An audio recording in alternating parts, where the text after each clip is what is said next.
All right, welcome to the Conquer and Climb Podcast. This is a brand new podcast hosted by myself, Mr. Plus, as well as Cro Vro. Joining me here from their own YouTube channel, we are all looking to conquer and climb the ranks of Riftbound, and we come from different backgrounds of varying skill levels with TCGs and Riftbound itself.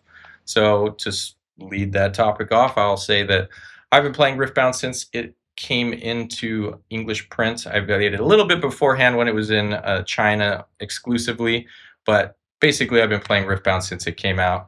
And before then, I was a big Flesh and Blood player, and before that, Dragon Ball Super. So that's basically my whole TCG career. Been playing since 2018, and I've been big enjoyer of the hobby. So now we have beginner, or I guess better than beginner, intermediate. Intermediate. Yeah, we go with the intermediate. I'm Cro.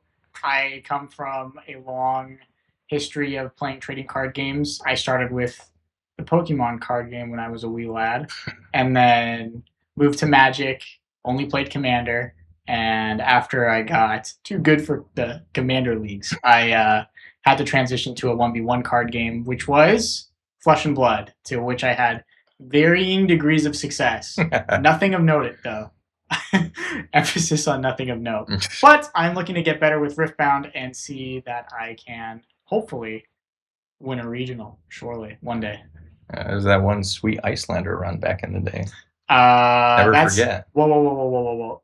We don't talk about the... He broke up with his girlfriend for that one. He had to take off his weight. Hey, whoa. That's a future lore done. You know? We don't talk about the 3-1 into the 0-3 draft. That's all I'm going to say. There's only one way to win. Yeah. Before we continue on with our introductions, we just kind of briefly go over like the idea of Conquer and Climb. Like I already said, we're trying to get better, but also just trying to have a good time with this. You know, this isn't a purely educational podcast, but it will lean towards that, and that is partly because our beginner here is very new to TCGs, very new to Riftbound. In fact, has been to one local so far. One local, yeah. I have a little bit of experience with Fab, but I was more like the little brother. I kind of got dragged around, and I got my ass beat, basically. Yeah. I don't think I've ever won, ever.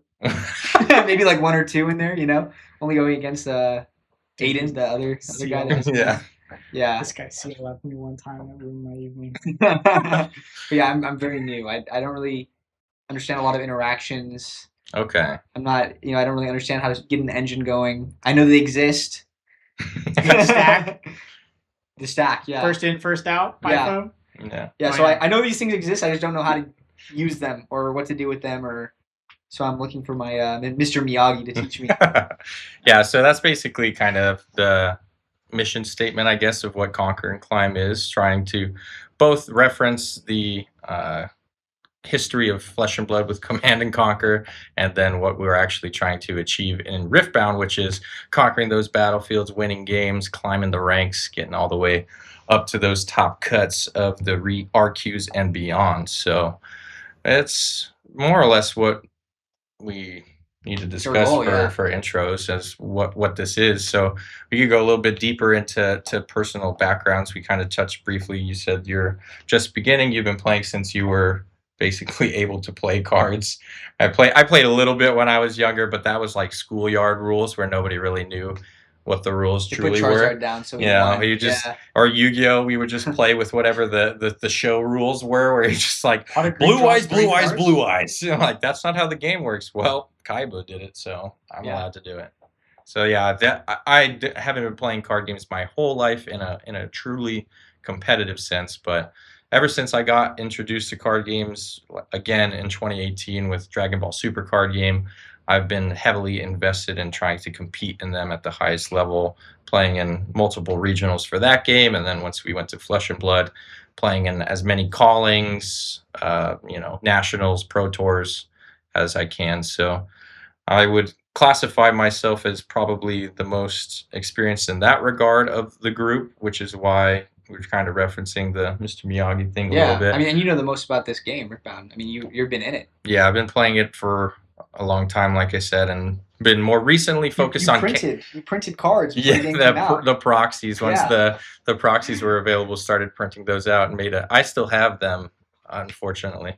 Like I still haven't got rid of all those. You've been in it day -30. You know, like so. And now I focus more on casting it. I still compete, but I've really taken a big interest in casting. I've always been interested in doing it, and thanks to Runes and Rift and Plus, I've been given the opportunity to do that more. I want you to get me good enough to beat him. That's more my thing. You know, he can climb to the pros. I just want to be at the pro level to beat him, so he doesn't get the trophy. I will not let that happen. I just want to steal it. You know, I just want to steal that shit. The eternal Joey Wheeler, bro. No. Eternally, my red eyes. No, I think this is my chance, bro. I think it's my chance. This is my chance, bro. Oh, man. Hack you up. It feels like what's it called? The UFC weigh-in, dude. Yeah. This is the weigh-in. I don't want to oversell myself at all, though. I've had some decent accolades throughout my time, but I'm not at the level of the people that you. If you're a avid Riftbound viewer, you know the Prismats, the Alan ZQs, the Sam Shermans, these guys, Diwali, that have been just putting up repeat amazing performances, event after event.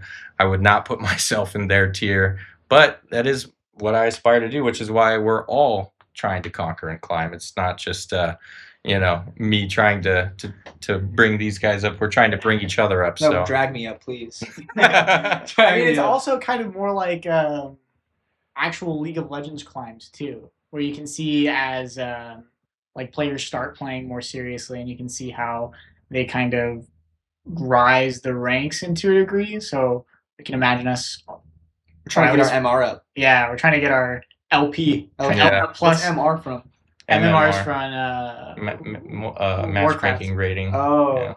That's from Warcraft 3.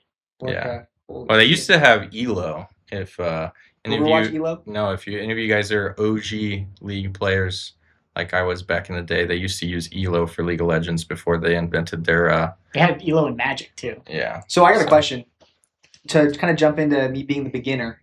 What type of character should I be playing? What character do you recommend me? Meta deck, bro. It plays itself. I think. Ironically, the meta deck right now, if we're going off of what the most recent performance was the Master Yi deck that took down Hartford, and I would probably actually legit recommend it. Master Yi? It is. It's just like a straightforward good deck. You know, okay. He has a passive ability that just says when one of your units is defending by itself, it gets +2. So he gets extra value just for doing what you want to be doing in the first place, which is, what made Draven so strong back in set 2. Just any character that gains additional value just by playing the game essentially is usually going to be considered a little bit stronger. High tier. So because you're not having to do a full build around necessarily to get the most out of his effect, just being able to play a unit on turn 1, move it into a battlefield, and now it's got shield too. They basically can't conquer over it with conquer or climb. Yeah. Oh. They can't do either because your little stalwart Poro's got shield, so he's already a 3/3 defending, but then you get that +2 from Yi, and now he's a 5/5 on turn 1. So he's just super straightforward. So yeah. And he's got a good card pool. Green and orange are really powerful. You got all the denies and counter spells from green, and then you got all the buffs from orange. So let me add that it's not the new Yi. It's not the new Yi from Unleashed though. It's like the one from Proving Grounds. Yeah, Proving Grounds Yi. I miss the old Yi. Yeah, I don't miss the old Yi, dude. I do not. I played against that once, and I was like, why? Not the one. What about so I'm kind of I like being annoying. I like making a lot of guys on the field, or I like causing some sort of debuff. I like being a general nuisance. You know what I'm saying? I want to make my enemy not enjoy the game.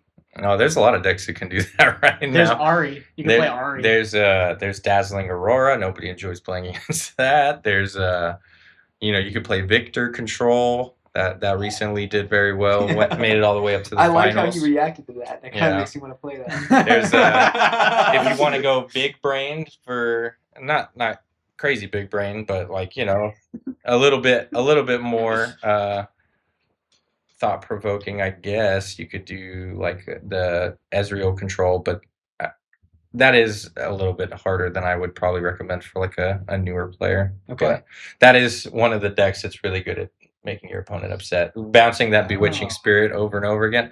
That's what I like to do with Pike. So if you could do that with Ezreal, it's pretty bad. It makes your opponent very pissed. I have lots of rage quitters because you should teach me to skirmish.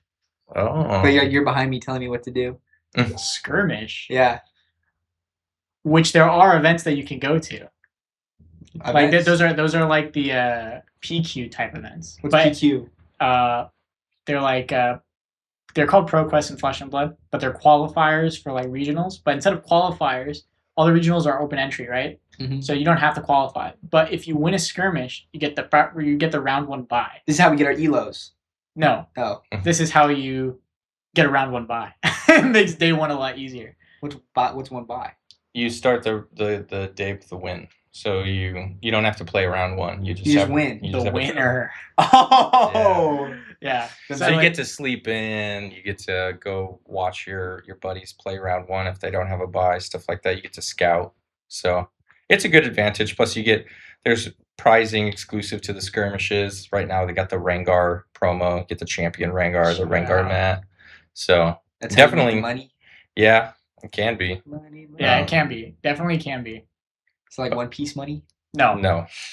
But once you get to the next step, what you're getting the buy for, the regional qualifier, then yes, because that's where you can get those best of cards that are worth a lot. The best of cards, yeah. I think that though there's actual cash pricing though in Riftbound, which is cool. Yes. Okay. So compared to Bandai games, which don't have cash pricing, their pricing is based on promo cards, same as Yu-Gi-Oh. Wouldn't that like inflate the prices of their cards? What do you mean? Like, wouldn't that make getting into the card game more expensive if the prize for winning is like a rare card? It's not a playable. I see. So it's more like an art piece. It's an art. It's the same with Riftbound. It's like the cards that you're getting for like best of isn't unique. It's like it's a metal version of the normal artwork. If that makes sense. So it's like, but what's it's just different? The card, but with aura. Yeah, basically. It's like with literal weight. Yeah. So because like. The difference is also for best of in the actual regional, you get the foil one, and then for best of, or not best of, gold plated. No. Just for playing side events, that you can get metal cards. Oh yeah, the prize wall versions. Non-foil. So is that going to be our goal? Are we going to be trying to go to a lot of events to show our elos rising? Oh, that should be the goal. You got to show your elo rising somehow. It's public knowledge, dude. They can see your win-loss rate. Yeah. As we speak. Oh. Oh no, they're gonna see the upward. I'm like not linear. I'm exponential. Yeah. I'm exponential, bro. Oh, he went from 33% to like 40%. That's pretty impressive, actually. Yeah. That would be pretty impressive. I'm on the rise, bro. As we speak. Surely. Okay, so we kind of went over just general purpose stuff. This is for the first episode. Our episode 0 is more or less just kind of an introductory to us, our dynamic, what we intend to do with this show. And I think our main goal is to be able to put out one of these every week and be able to go over that progress, the growth. So, do a weekly report. How did you go to any events, locals? Just do some online play on TCG Arena if that's all you could do that week. We should get a stick of shame. if you played no Riftbound for the whole week between episodes, you get shamed. Oh, or if you lose, man. we don't like losers. We don't like I didn't losers. know it was with Cobra Kai. Yeah. Get a dunce cap for whoever didn't play any Riftbound the whole week. That's fair. Dude, that would keep me in the locals. Yeah, so definitely going to try to play as much as we can. I mean, I know that it's not always the easiest with everybody's schedule to be able to get out to Nexus nights every week. If there's a dunce cap, I'm at Nexus nights, dude. See, but a little bit of motivation. The pack is enough. Yeah. You get a pack per inch. Bro, I don't even know what's in the pack, bro. It could be the $1,500 or $1,500 Baron, dude. That's true. I got pack is enough. I got a pity pack that had the alt Baron in it, and that was like $30. So you never know. You could come up big. Alt Baron? Yeah, there's 3 different artworks for Baron. Baron with like some nose piercings. Goth Baron. Goth Baron. He's already purple, so it's pretty much halfway there. Okay, but what deck should I play then? Because I've been tinkering with the Vex deck. True, but you're also the Teemo enjoyer. I am the Teemo enjoyer, but I can't be sitting with that Teemo deck when I'm sitting there, and I feel like the allure of that deck disappears the second they figure out what it is that like makes that deck tick. So the second they realize like, oh, his units are temporary, so like I just gotta play around like the the what are those things called? The spirits? Like the sprites, The sprites. What's a good deck for like a mid-level player to grow in skill? Like, because that really should be for the foundation. Because you really know what everything does, right? I know. Oh, so you need to get better at playing. Card pool, yeah. Oh, you know what would probably be good is Annie. Because back at it again. Yeah, the mid-range Annie deck. I mean, I just think that like that's a good deck in terms of being able to like teach you resource management. You get those bonus resources at the end of every turn, as well as like just kind of playing like value. It's not doing like, it doesn't have like a super linear like I do this every game and like I'm trying to execute this exact thing.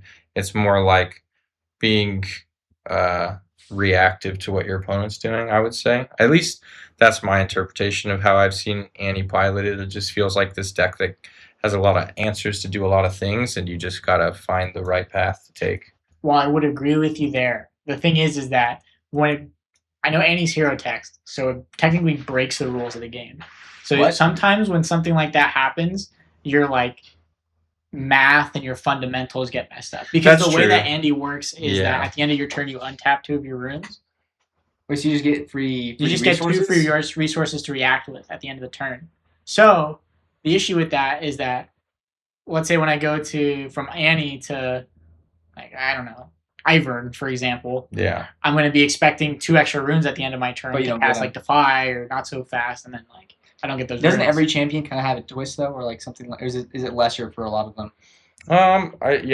Every legend kind of has their own identity and what they're trying to do, and some more pronounced than others. Like I just mentioned with the Master Yi, it feels more like generic. Like it's not pushing you in a certain direction. You're just kind of like, the only direction it pushes you in is to like not to win, load up a bunch of like units on the same battlefield. Like you'll be more incentivized to leave a unit by itself to get that +2. But outside of that, like as far as the deck construction is concerned, you're not like pushed into a certain thing. Whereas like what you brought up with Ivern's text says you need to have he creates brush, and then the brush buff cats, dogs, birds, and poros. So if you want to take the most advantage out of Ivern, your deck's got to have a lot of those units. So it kind of like constrains your deck building, more focuses you on a specific game plan. And it's kind of like those green-yellow decks, all of them do right now. I've been talking about this recently where we saw Shen and Zed are being spoiled for the upcoming set, Vendetta. And the idea behind Shen, I think, currently is that he's going to give a unit tank. Okay. Which is nice because it's like the first generic green-yellow effect. Whereas like right now, the green-yellow leaders were Leona in set 1, which she gives buffs to units whenever she stuns.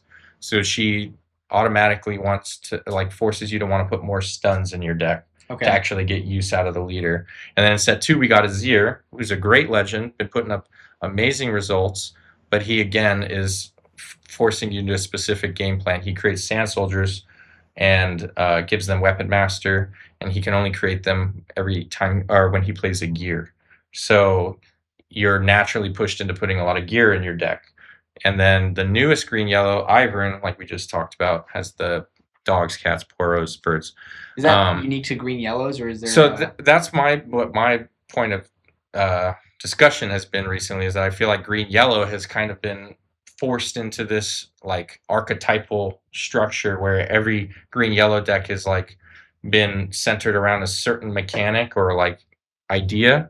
And so if Shen really is just like tap, give a unit tank in the same way that Misfortune is tap, give a unit ganking.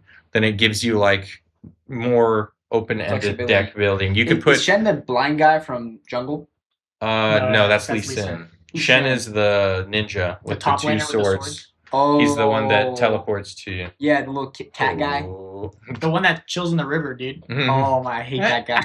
no, he doesn't actually. I hate that he's guy. The one that Stand United. He has his the sword that he like calls to him. They're putting that guy in the game? And he puts the dome. Yeah. Oh my. Well, he was a unit in set 1. He's a yellow unit.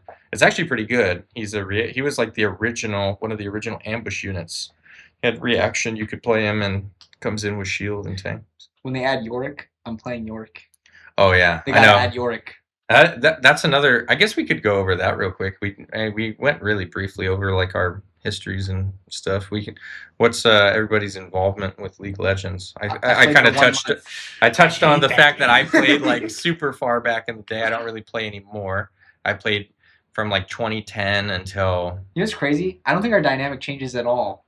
Because I only played League for a month. Yeah. And you've been playing since the beginning, and you've like dabbled, right? Yeah. Your whole life. It's the same. Yeah, that's pretty funny. Yeah, Yeah, so I was very heavily invested into League like back when I was younger. 2010, like I said, is when I started. I played till like 2015, very heavily, and heavy.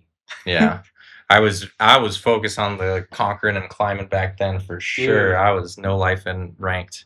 And it was a grand old time, but I can't do it anymore. That game is, oof. But I am still I'm still really big fan of the lore, the characters, everything that League has brought us. You know, Arcane. We've got all these great.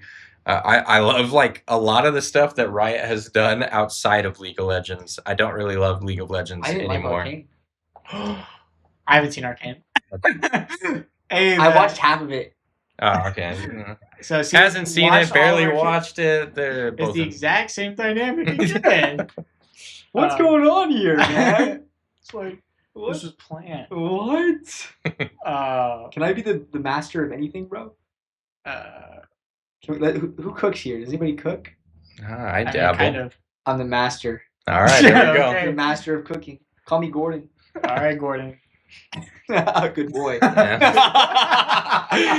All right. Well, my League of Legends experience is simply I've only played with friends. I'll sit there and I'll play with friends and I'll feed. Only Smolder too. No, actually, whoa. I used to only play the top lane for the longest time, and I would play. Then you came along. And I had to find a different lane, bro. Yeah, because they were trying to figure out what you should play, and then I was like, I guess I could play mid. Yeah. I guess I kind of know how to play AD carry. And then we ended up both at the bottom. And his support. Yeah, and now he's my support, and I sit there and I go like, "Why are you engaging? Why are you engaging?" But he's like, "Where's my AD carry?" I'm like, "Why are we targeting the enemy support?" Yeah, now we just yell at each other every time we play the game. It's actually really fun. That's why I don't play it anymore. That game doesn't do anything but induce rage. I kind of like it though. I like yelling at each other. No, but the funny part is that he'll be raging baiting me the entire time in the bot lane. He's like, "Where's my AD carry? Where's my AD carry?" And then we scoreboard at the end. I'm like, "Why am I asking your AD?" Hey, you wanna know why, bro? You wanna know why? Because I take all the bullets, bro. No, every time we get a team fight, bro, I'm like this. I'm like that soldier in that meme, protecting the baby Smolder. Okay, all the fucking arrows, the spells. I'm the Elder Dragon, bro. No, I sit there. You're the Elder Dragon at the end of the game. I got all my stacks. Yeah, he's the Elder Dragon at no, you're 50, and that's when you start getting your kills, bro. And I'm protecting you the whole time. Check the damage charts. Yeah. I will say, by the way, that these guys who were able to con me into playing League, like it's been a while now, like maybe 6. Was that better? 6 months to like a year ago. It was like these guys plus a couple other their buddies that were all like beginners. We only played for a month and we stopped. They conned me into playing with them for a little bit, and the rage baiting was really funny. We have a buddy that's on jungle, and every time he misses smite, I'd yell at him. Oh yeah, that shit was so funny. That guy was so ass. He's gonna see this and be so mad. He never hits his smites, bro. No, bro. The last time that guy was playing on a potato, and then all of a sudden we overclocked his computer, and now he's like, dude, he stole like every single dragon in that last game we played. Yo, real. Ugh. All right, let's move off of League of Legends. I guess we kind of already went over most of the things we wanted to do for this very first episode. This episode 0. We just kind of wanted to go over who we are, what we're about, more or less the structure for the show going forward. This first episode is more or less kind of like a one-off thing. This is introductory, a little pilot episode, if you will. But going forward, the game plan will be to have a more structured format. Go over our week in Riftbound, what we learned, what we experienced. Still going to chop it up. But maybe just front load a little bit of what we learned and how we're getting better. And then go over any news relevant stuff. Like right now, I guess since we're on the topic, we could sprinkle a little bit of that in. When we were out to dinner earlier, we saw the news that there's going to be a T1 crossover with Riftbound, which had a really cool video, showing Faker. And it looks like it'll be basically like that Worlds box that came out, like when the game first came out. It was like a Chinese New Year one they had too first. Yeah, the Lunar Revel one, and they have a T1 box. Yeah, so I think it's really cool. I mean, we actually last week it might have been a week ago now. LS got announced that he was signed by T1 as an official Riftbound player. LS? He's I just started nodding. I'm like, oh, LS. Yeah. He's a very well-known league coach, I believe, for like the LCS and stuff. Oh, like he plays the video game? Yeah, he was a League of Legends player. And now he plays Riftbound. I may be wrong, but that's my understanding. There's actually been a lot of people from League of Legends that have jumped in and given Riftbound a try. I mean, I know I went to Vancouver Regional just a couple weeks ago, and they had. I saw all kinds of. I saw I'm a Cutie Pie. I saw Scara. I saw Disguised Toast. There's all kinds of these actual streamers. Yeah, streamers, content creators, old league pros. So, I think that this game has a really good shot at like climbing itself up the ranks of the TCG space. I mean, we've already seen each regional qualifier go up in which is both in part because of interest. I at least I want to believe, but also because on the side of UVS and Riot, they've been working on getting more people to get tickets and stuff like that. Because that's been a big 8 months. Yeah. So we launched on Halloween of last year. So Halloween this year will be a year. We're in June now, so we're just a couple months away from the year anniversary. Dang. But beginners. Game has a lot of room for growth for sure. I feel like it's been growing. It'll continue to grow, and it's both because it's a really fun game, but also the League IP is very strong. Like everybody, I shouldn't say everybody, but most people have some exposure to League of Legends if you're involved with video games online, like at all. Or even if you Netflix. Yeah, I was gonna say even if you have Netflix and you scrolled past Arcane, so I think League has just got that kind of staying power. Yeah. And that, like you mentioned, you only dabbled in League a little bit, but you were like, as soon as York comes out, I'm playing that. Yeah. And I feel like there's a lot of people that are like that will just be like, yeah, maybe not interested right now, but as soon as their favorite champions in the game, they're gonna want to check it out. I agree with that. The champions have a lot of characters, so I think that they have their own pull. So once the cast gets bigger, what do you think? It looks like you disagree. I think that the game does have a lot of pull.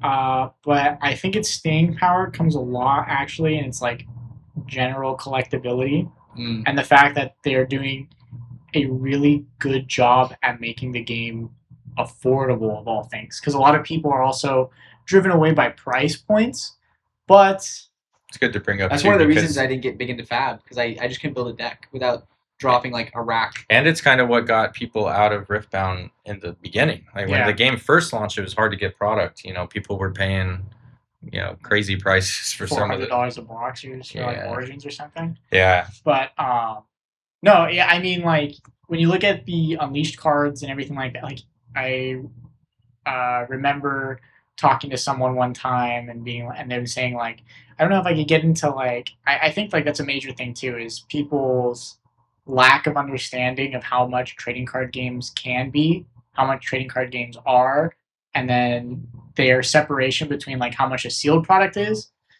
and how much like the actual singles and deck building is. You were telling me about Pokemon. Yeah, because there was one time I was talking to somebody and they were like, I don't know if I can afford playing Pokemon because it's... That was me, bro. No, it's not even you. It was somebody else, too. And they were like, I don't know if I can afford it because the sealed product's so expensive and the singles must be expensive in deck building. I'm like, dude, the deck is 20 bucks max.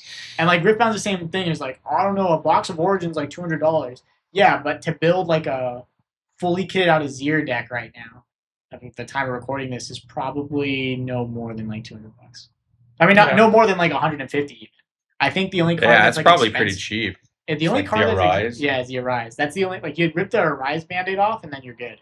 Then you got the Azir deck pretty much because everything else is pretty much bulk, right? Yeah, for the most part. I mean, I think that we've hit a good spot where cards, like certain cards, definitely hold their value, and but we are not so far removed from being able to get new players in because the prices have kind of gone to a more reasonable level. Like I had some friends that I tried to get into the game when it first came out that were thrown off by that, because they wanted to play a blue deck, but every blue deck was playing 3,000 Tail Watchers, and Watchers, it's a rare that costs like $50. $50. You needed a play set of them.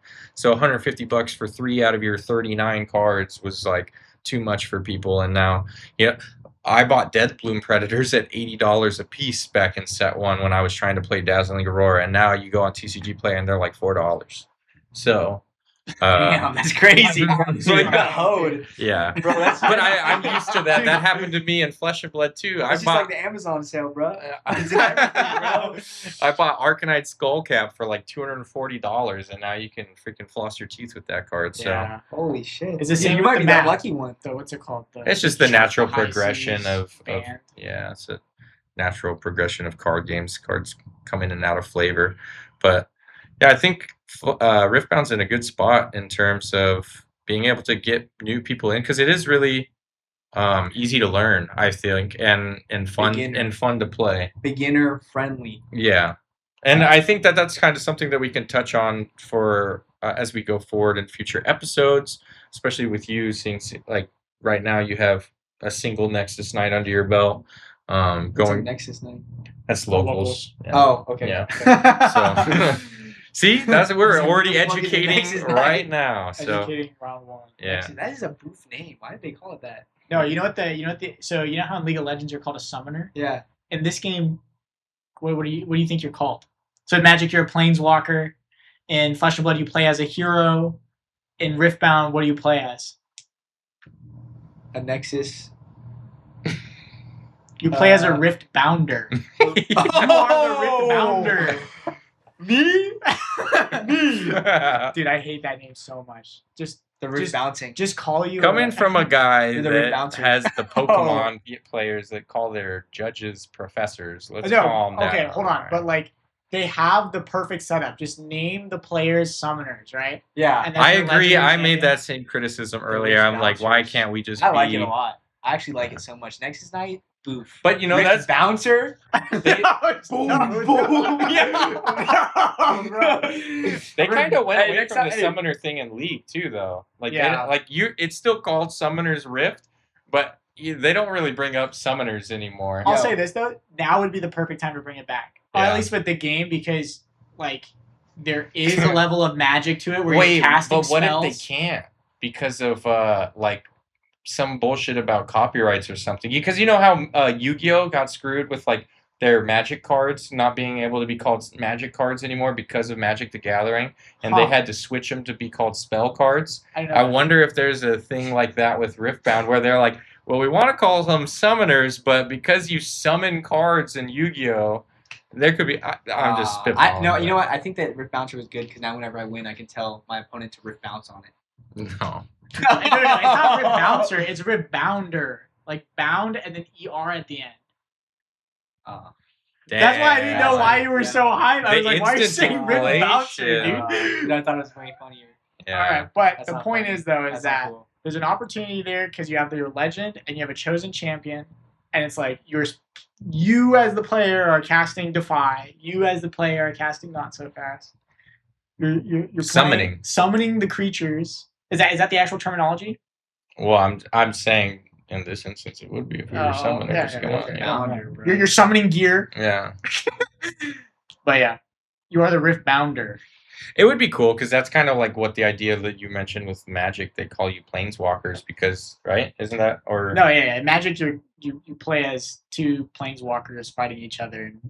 And that's why even like units are considered spells because like the lore is that like they're casting these spells to summon these units and stuff. So I think that similar idea could happen with League or Riftbound. I think they need to take a note out of our page, Riftbound Bouncer. That's your page, bro. That's us. That's your book. We agree on this. This is our page. Luckily for us, there's three of us, so we can easily form Someone majorities. grab the off-screen cane. Yeah. No. Hey, where's the replacement, bro? See, we can't have ties because there's three of us. It's perfect. So right now, the 2/3 is... No. This is how a majority works. This is you agree with me. No. Look at my eyes. None of us agree with you, bro. You don't think Rift Bouncer is a good idea? No. No, I don't. I'm Team Summoner. Team Summoner. I'm Team Rift Bouncer. You know what? Be the Team Riftbounder. Oh wow! Just to be the purist. just to be devil's advocate, but what they were saying, this game is high potential to conquer and climb. Right now, especially, there's a lot of potential to conquer and climb. I think that as we see more and more decks get built, more and more, like I feel like every week I go to, or I look up anything, they're like, another infinite combo has just come out. There's a lot of things that are being overlooked, and as I look at some of the cards as well, there's so many neat tech things and weird card, like Thermo Beam never was good, and then Set 2 came out, and then Thermo Beam was like the best card in the game. It's time to discover. It's time to Riftbound. Rift Bounce. It's time to conquer and climb.